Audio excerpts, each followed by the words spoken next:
接上集，沈小军接听了母亲的电话。母亲大人有何吩咐？少跟我贫嘴，晚上早点回来，去你姑姑家里吃饭。今天是什么日子？要去姑姑家里吃饭？海童在你身边吗？不在。那就好，是念生回来了，只回来2、3天的。从他去了 H 市，你姑姑是日思夜念，当妈的就那样，儿行千里母担忧呀。念生难得回来几天，你姑姑就请我们过去吃饭，聚一聚。妈，念生回来没其他意思吧？念生现在还有什么心思？在他去 H 市之前，你姑姑就告诉他了，海童是战家的大少奶奶，她是没有希望的，他才心死的去了 H 市，一直都没有和家里联系。这2天公司里放假，他也领到了工资，才有路费可以回来一趟。对了，你姑姑又帮你物色到一位优质男了，今晚吃饭的时候，你和对方见一见。你姑姑说这次的优质男不是富二代了，知道你排斥入豪门，你姑姑也放弃了。你姑姑说今晚让你见的对象是他们公司里的一位管理，在公司里工作了几年的。你姑丈对他的人品很清楚，他之前有一个谈了8年的女友，3个月前分手了，你姑丈才想着帮你们牵线的。谈了8年的女友都分了手，是什么原因分的手？听说是女方提的分手，好像是女方要嫁给别人吧，总之就是分手了。妈，我不想相亲。他是工作太忙，没有时间陪伴女友，对方才会分手的。你姑父帮你牵的线，能有坏的吗？不好的男人，你姑父也不会给你介绍呀。你不想相亲，怎么嫁出去？你26岁了，看看人家海童，再看看你，你再不努力点，海童当妈了，你还单着。海童当妈，我也能当妈呀，反正海童生的孩子以后都是叫我干妈的，干妈也是吗？当干妈算什么本事？有本事的你自己当嘛。妈，你女儿我就没那个本事呢，所以只能当干妈。妈，我弟都说了，我嫁不出去，他养我一辈子。臭丫头，你想气死我？妈，你真不用担心我的，只要我想嫁，随时都能嫁一个比我姑父给我找的男人好1倍。吹吧，你就吹吧，牛皮吹得那么大，怎么不见你带一个比你姑父介绍的男人好1倍的对象回来？你不想相亲，今晚去你姑姑家里怕，你就给我带个对象去。阿姨，去姑姑家里吃饭，要买些东西去吗？姑姑和姑父喜欢什么，我给他们准备去。沈小军想捂住苏南的嘴，可惜太迟了。小伙子的声音好耳熟，沈小军，你把手机给他听，我跟他说话。阿姨，我是苏南，你见过的。你是苏南呀，怪不得我听声音那么熟。你要假扮小军的对象吗？阿姨，我不是假扮，我就是小军的对象。正确来说，我正在追求着小军，不过小军还没有答应当我的女朋友。你真是苏先生。阿姨，是我。你说你在追求小军，不是小峰吗？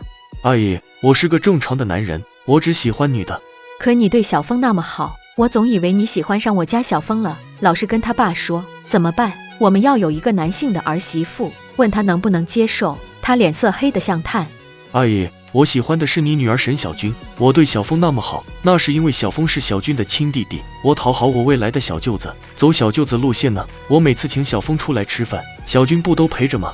原来如此，原来如此，不是小峰就好，我也不用纠结接不接受男人当儿媳妇了，哈哈哈。我们小军也有男人喜欢的。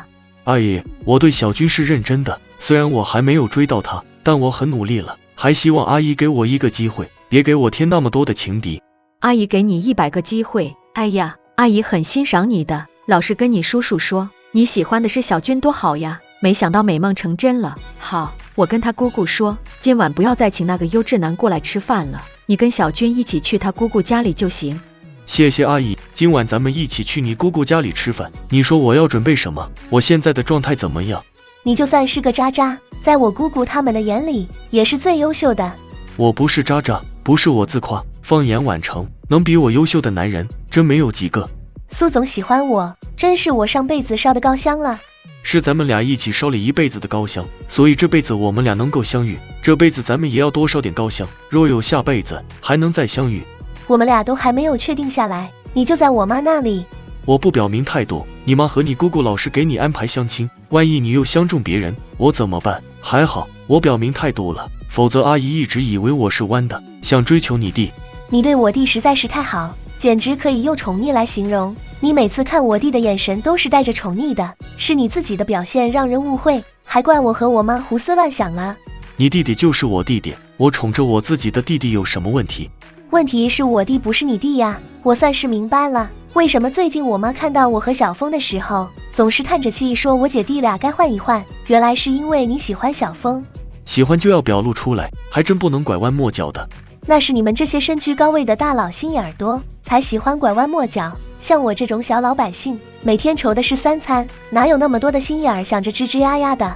别把自己说的那么可怜，我觉得你每天愁的是每天要跑那么多地方收那么多的房租，以后你要是嫌收房租累，跟我说一声，我帮你跑腿，我想尝尝全身挂满房子钥匙的滋味。你想当包租公，随时都可以，我家里的那些房子、商铺都是我爸妈的，又不是我的，我妈懒得跑，才叫我去帮忙收收租，给我几千块跑腿费而已。阿姨说张念生回来了，所以你姑姑才叫你们过去吃饭聚一聚。他就是周末放假回来看看我姑姑，不会来纠缠彤彤的了。你和战先生也别再对他和他背后的张氏集团下手。战印是看在你和我的颜面上，才会告诉张总终止合作的原因，否则张氏集团怎么倒闭的都不知道。念生是很喜欢彤彤，但知道彤彤是战家大少奶奶后，他就死心了。给念生一点时间，他能放下的。他也还年轻，我相信他以后遇到了他的真命天女后，他能彻底走出来。不管我们能不能成，我都向你保证，只要张念生不再纠缠我们总裁夫人，我都不会成为张氏集团的刽子手。知道战先生就是战少后，念生就熄火了。彤彤去医院包扎，怎么去了那么久？我打电话给小飞问问。苏南嗯了一声，拿起他的手机，总算把他刚才拍下来的相片发给了战印。不出苏南所料，战印很快打来电话。苏南，彤彤在哪家医院？我也不知道在哪家医院，我到店后只看到小军一个人，问了才知道嫂夫人受了伤，被伤小飞送去医院了。你想知道情况，打电话问问吧。战印立即就挂断了与苏南的通话，打电话给海童。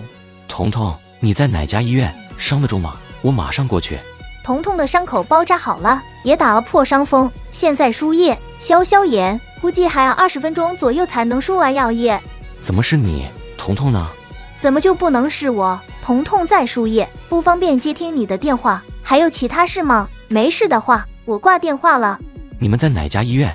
你自己查呗，你不是很厉害吗？骗彤彤的时候能瞒天过海，宛城就那么多家医院，你还查不到？还有，下次跟我说话态度好一点，叫我姐。战印一脸黑线，他挂了电话。彤彤，你妈是我亲小姨，咱俩是表姐妹，这是做过 DNA 鉴定的，是事实，无法抹掉的事实。我比你年长1岁，你是该叫我表姐吧？战英是你丈夫，按理他也该跟着你一起叫我表姐的。我跟你说哈，你一定要让战英叫我姐，否则我那口气都喘不出来。嘴巴长在他身上，他叫不叫，我可管不了他。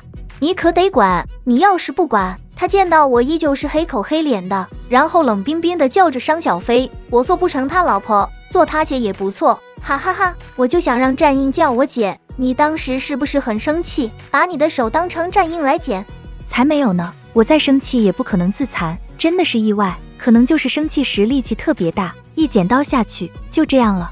其实吧，战英的确是个很好的男人，他们战家的家风也好，我是生于豪门，长于豪门，很清楚豪门里的事。可以说，放眼整个省，像战家这样的豪门，找不出3家。A 市的军家是其中一家，然后就是咱们宛城的战家，第3家我都不知道是哪一家，没听说过。反正吧，像战家这种顶尖级的豪门，家族人丁兴旺且团结一致的，凤毛麟角。你跟战印闹上几天就好了，别闹得太久，错过了他，你会后悔一生。你看看你表姐我，眼高于顶的，都痴迷战印多年，曾经做梦都想过嫁给他的，就是我和他有缘无分。当然，也得看看战印的表现才决定原不原谅他。要是他表现得不好，例如像最初那样疲于你、软禁你，你该多气2天。彤彤，现在也没有别人，我比你年长1岁，是你表姐，哪怕咱们是半路相认的，但我对你是一见如故，早就把你当成知己好友。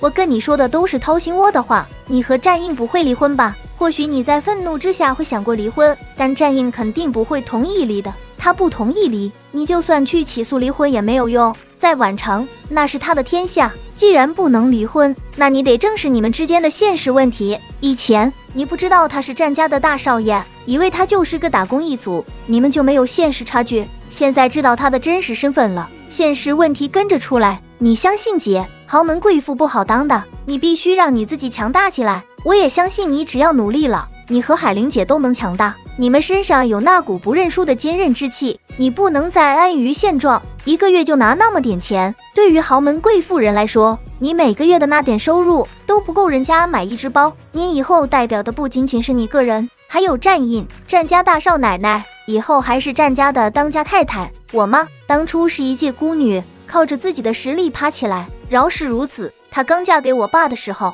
也遇到很多难题的。我爷爷是很欣赏信任我妈，但我奶奶有着天底下婆婆们的通病，总喜欢挑媳妇的刺儿。我妈跟我奶奶的婆媳斗争是在商事集团出过一次危机，我爸都处理不好，还是我妈力挽狂澜，才让商事集团度过了那次危机。加上我哥哥的出生，我奶奶才算接纳我妈，认可我妈。我妈总是说，女人当自强，自己强大，不用依赖谁，才能在这个残忍的不公平的世界里站稳脚，不被人欺负。我先跟你说这么多，你自己好好的想一想，如果不愿意拼命改变自己，就跟战印说清楚，他和他的家族接受不了，你们就趁早分了。